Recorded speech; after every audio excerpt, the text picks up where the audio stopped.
Hello, ladies and gentlemen. Another fun-filled week is here. Almost done with it. Whew. Didn't do last week. I've been focused on doing a whole bunch of modeling and terrain building. Both my wife and daughter and myself are getting into Necromunda. It's a miniature skirmish game. It's a lot of fun. I'll show you what I've built later on at some point in time and do a little bit of a geek thing and show you my really crappy builds and stuff like that. I am not an artist in the least, okay? So it'll be interesting. On to fun crap. Well, let's start off with what everybody is talking about. P. Diddy. Oh no, wait, that's already gone away. America has the attention span of a cracked out ferret. Just last week, everybody was freaking out over Elon Musk and Trump having another spat. The big beautiful bill being pushed through and all the shit it's going to cause, and the trial of P Diddy and all the bad things that he's done. Everything is taking a back seat right now, and if you look at your feed, if it's anything like mine, it's Epstein, Epstein, Epstein, Epstein, Epstein. And in one aspect, I can understand why Trump is flustered at this because anything that he does or tries to do is being overshadowed by this dead pedophile. I don't give a shit about Epstein. I personally think that he's a complete POS, but the truth is this.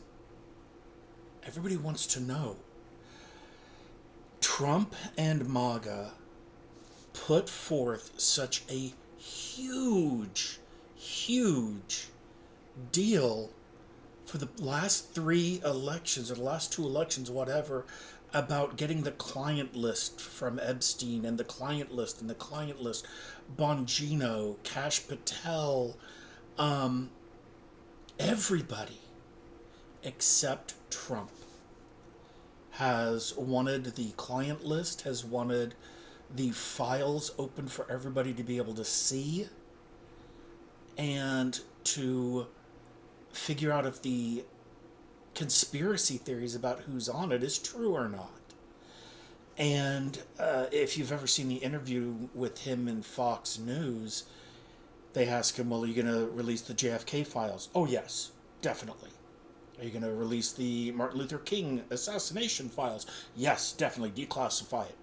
Are you going to declassify all of the Epstein things? Yes. Well, maybe not. There's a lot of fake stuff in there. And all of a sudden, he just starts hedging his bet. Now, most of the right, all they saw in that interview with Fox was him saying, yes, I will do it. They don't play the entire thing. The liberal and left leaning news and other news, even neutral, played the whole thing that saw him immediately start waffling. Well, I wonder why. The fact is that Trump was friends with Epstein. Period. He can't get away around that. In interview after interview, video, all of that, him and Trump were having a grand old time. And he you have to use a little bit of a little bit of common sense and inferencing on this, but it's obvious that he is guilty of something.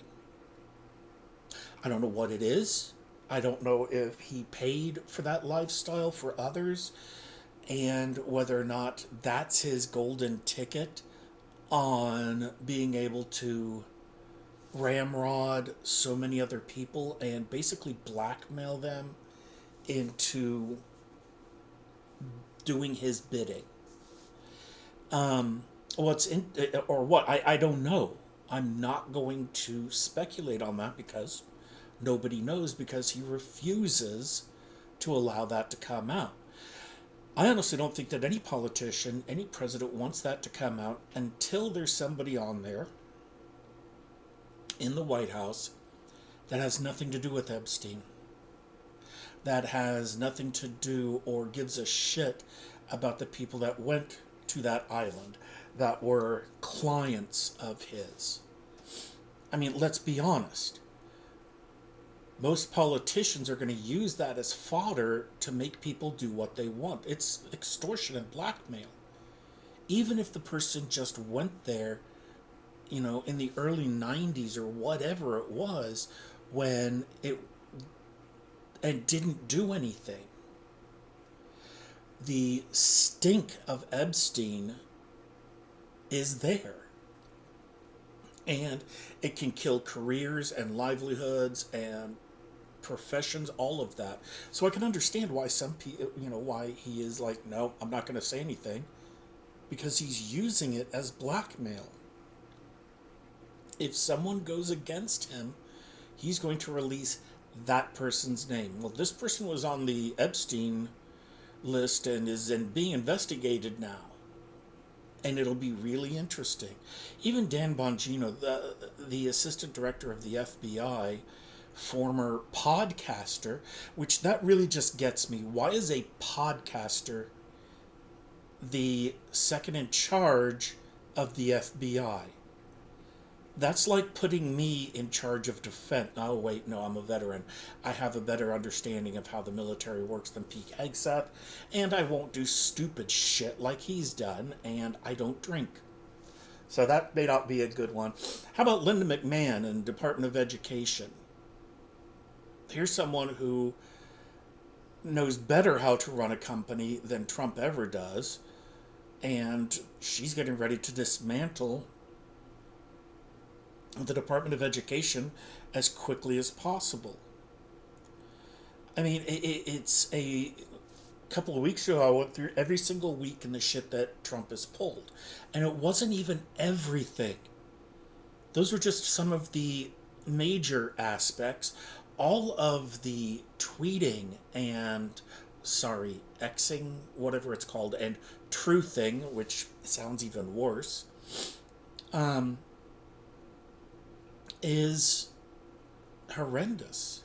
Now, I know that we live in a digital age now. I know that so many people get their news online. I know I do. And we can pick and choose where we go for our news, but at some point in time, put the fucking phone down, dude. I mean, seriously. It was so nice. I mean, and I know this isn't just it, but Biden didn't really do that much as far as social media. And it was nice to have that quiet from the White House. We don't have that now. Between Trump, whitehouse.gov, and all the myriad of sycophants that are there, we can't escape him. We can't take a day and just relax. I watched the Philip DeFranco show, which is really good. Monday through Thursday around 5 to 6 o'clock he comes on and does a wrap-up of the news for the last 24 hours. Almost everything of his revolves around Trump. It's tiring. We don't have Trump derangement syndrome. We have Trump fatigue syndrome. We're tired of him. Shut him up. If he's going to do his job, do it quietly and get shit done. I think that's the thing that we're tired of, is him saying, look at me, look at me, look at me. Look at what I can do. Like, Stewart from Mad TV. Instead of just doing it. The only reason he does anything is for the accolades. Now, then there's the entire Epstein thing, which I could give. It's more political theater.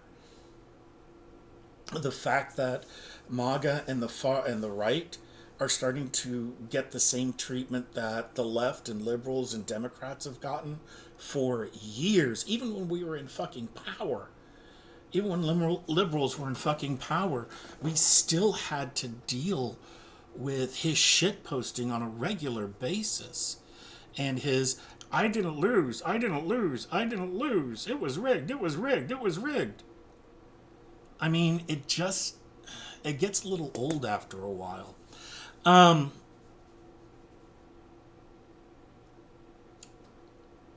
The Epstein thing needs to be either presented, buried, or something real fast. Because we need to get on and do some serious stuff. And the nothing is being serious right now. Nothing is truly being taken care of. There is flooding all over the place. Texas, Kirk County had that horrendous flood. New York City has had a huge flood. New Jersey, North Carolina, New Mexico. I just saw that there's a weather pattern coming over to Texas in my neck of the woods of a either hurricane or major rains or something there. And it's disturbing to see all of these weather patterns. It has been hot out here. It's been muggy. I think that's the best way of putting it, is that it's been very, very muggy. But we've had a crap ton of rain. So it's been interesting this summer. I'm dreading August. I'm waiting for August to be, the heat in my neck of the woods is going to be like Satan's taint. And we're going to have to deal with that. It's going to be even hotter and very moist. Take that imagery and apply it. But the weather changes and the weather situations are insane. And I'd rather know what we can do as a country to help those people out than listen to find out about P. Diddy getting away with basically being a creep. Epstein and everybody that we don't know who's on the list, but we speculate. The drama between Elon and Trump, and anything that comes out of Trump's mouth. I need a weekend break from it, and I might do that this weekend. I might just put my head down, work on terrain, and relax, and not deal with this.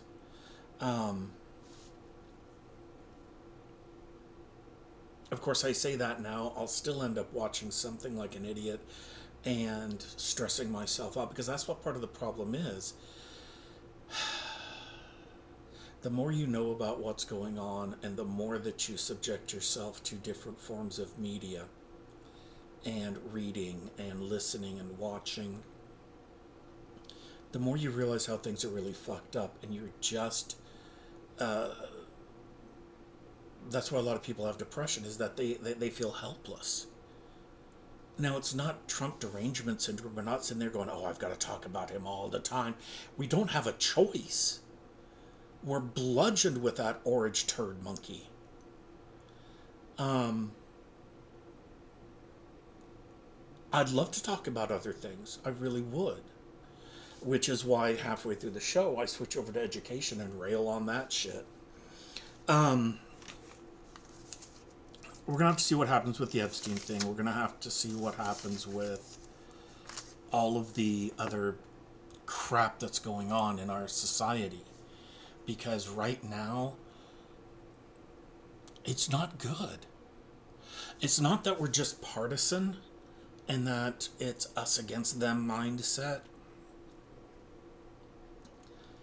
It's that one side says, we want everybody to have a chance. We want everybody to feel good. We want everybody to have an equal opportunity. And the other side says, fuck you, kill them all. If you look different from me, get the fuck out. Violence versus nonviolence. Now, here's the thing. Some liberals are starting to get tired of turning the other cheek.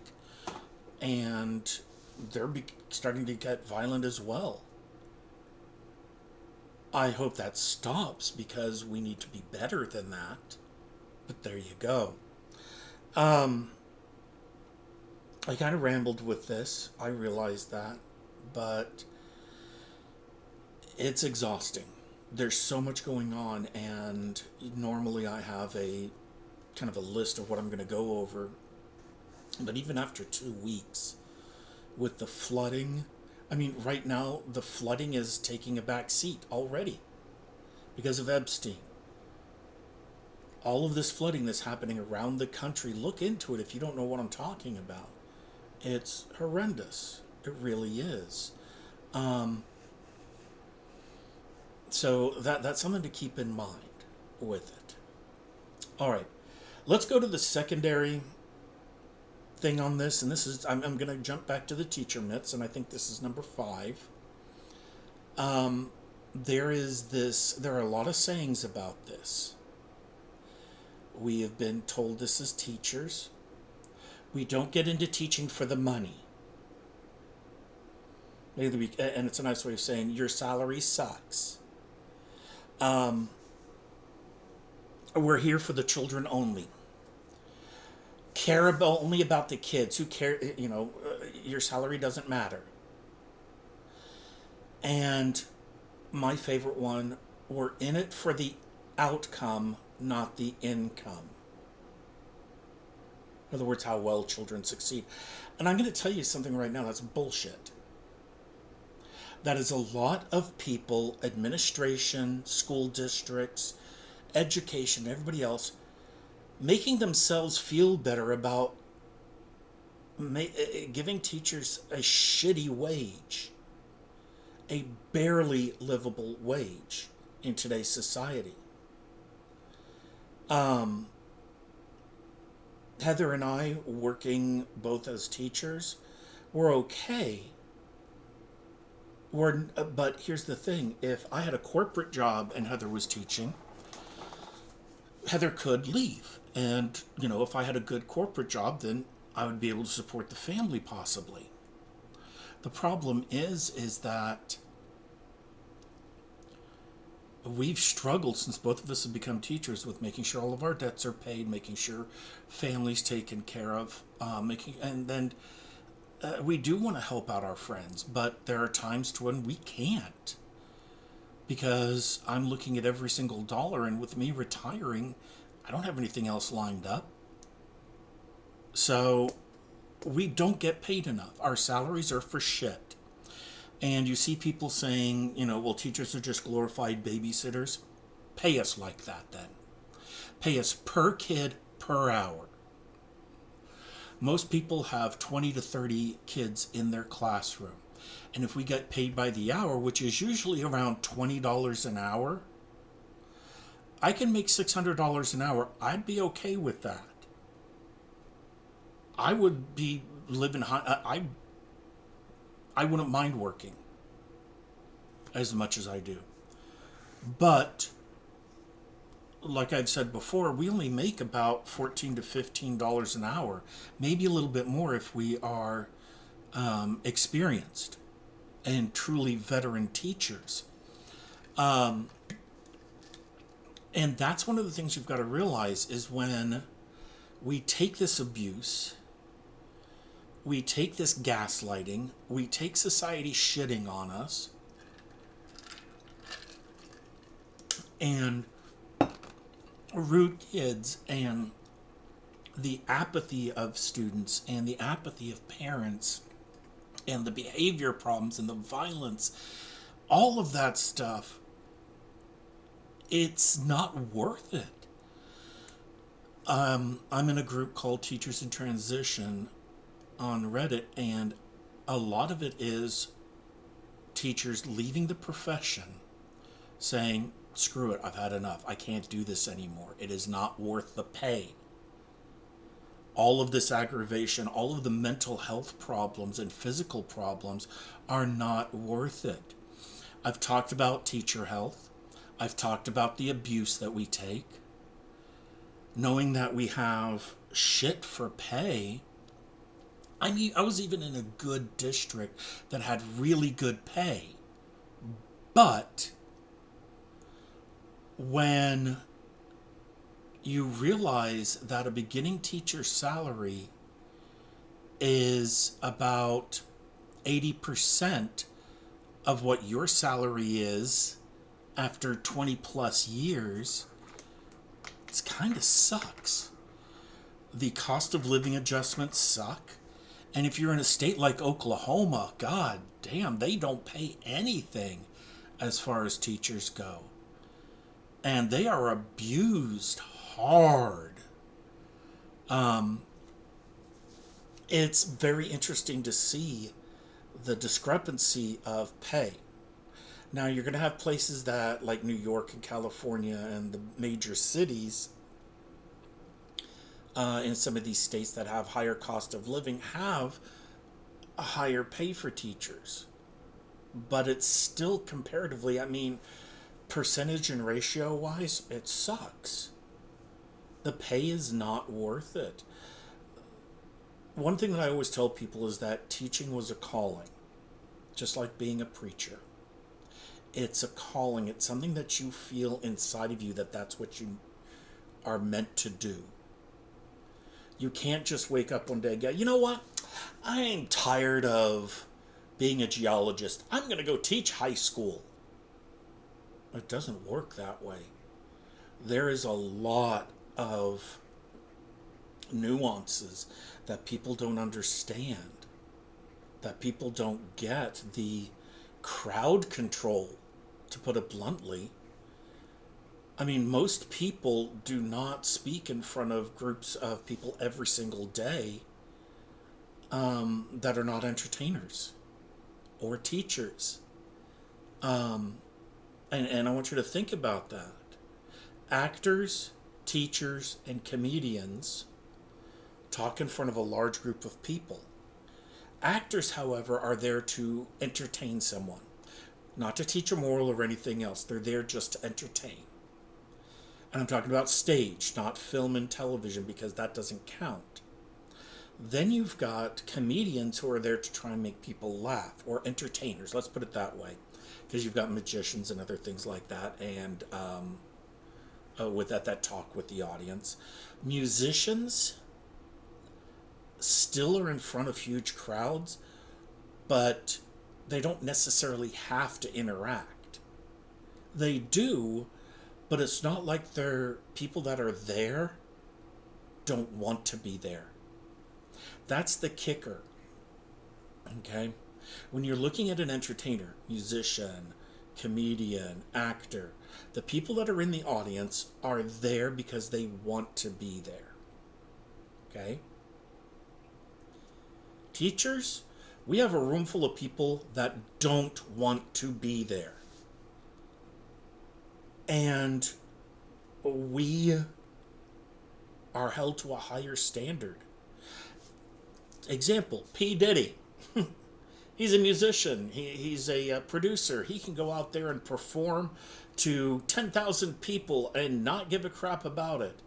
He can be the worst human being on the planet and be abusive to people. And there'll still be those that support him and will go and see him perform and pay for it. A teacher says the wrong thing at the wrong time on the wrong social media page, and we are crucified. We lose our careers and our livelihoods and our licenses, and we aren't allowed to come back because of it.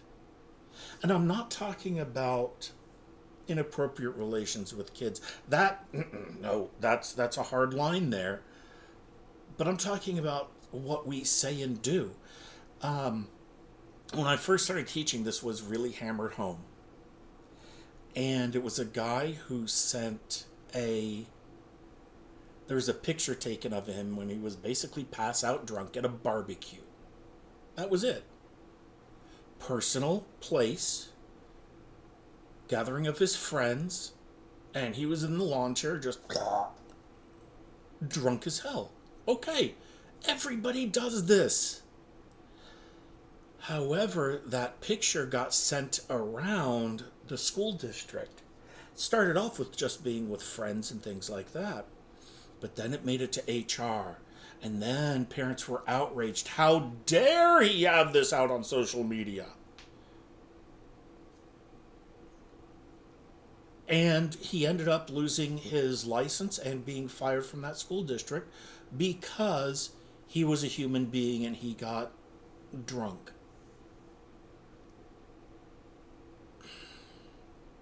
We're going to talk about possibly next time the unrealistic expectations of teachers in public. Um, but as far as the pay goes, yeah, we do this for the pay. We want to eat and live and be able to buy at least a few nice things for ourselves, which is honestly very difficult because 9 times out of 10, we're paying for shit for our own classroom.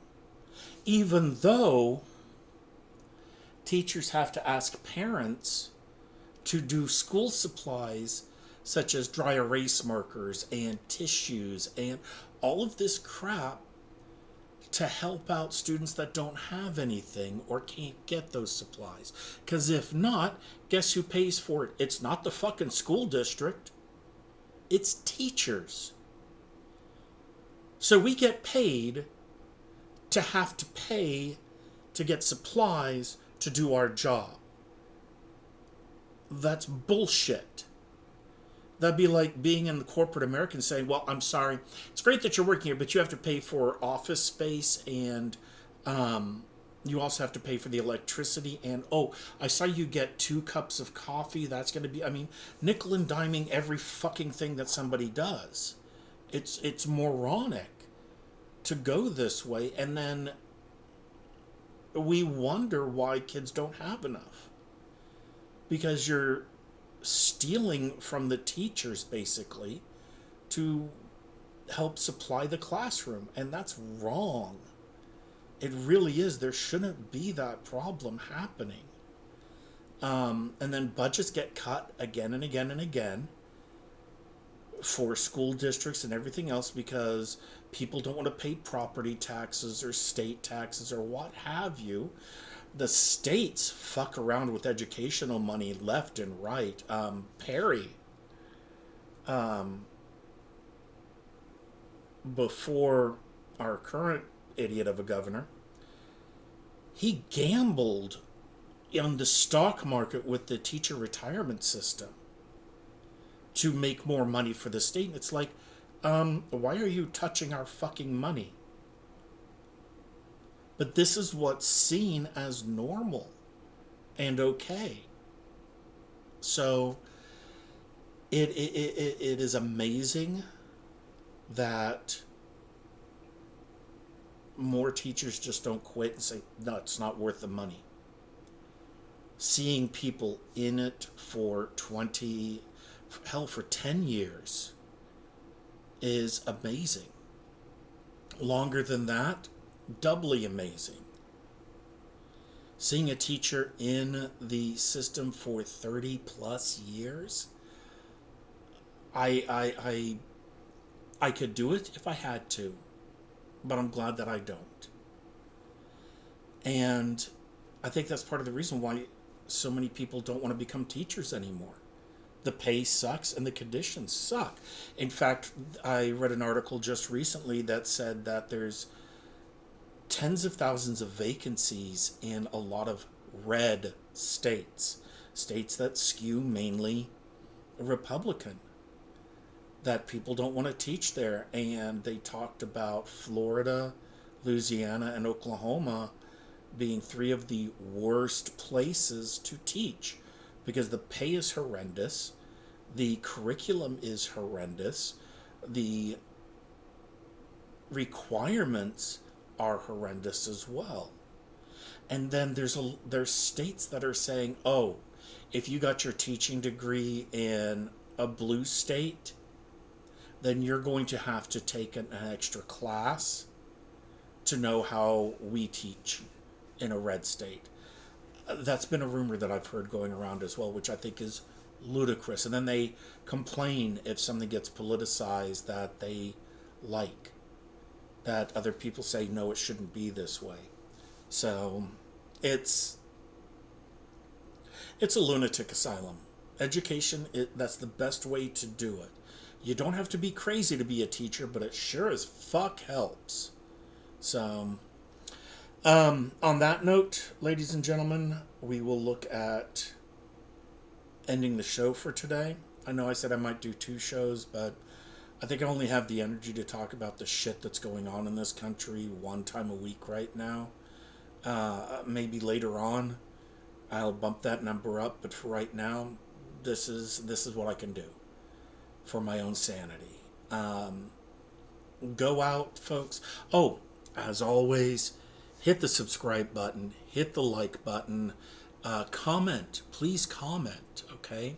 And as always, share with other people that you know that, you know what, even if they don't have the same political view, go ahead and show this to them. I like a good challenge of somebody coming at me saying you're full of shit. That's fine. And that's something I can deal with. Number one, because yeah, there are times that I am full of shit, but you know, there are times that I'm not, and I will defend myself. There are hills that I will die on. So, we might do a little bit of a deeper dive into something else next week, past the news. We might continue to work on teacher myths a little bit,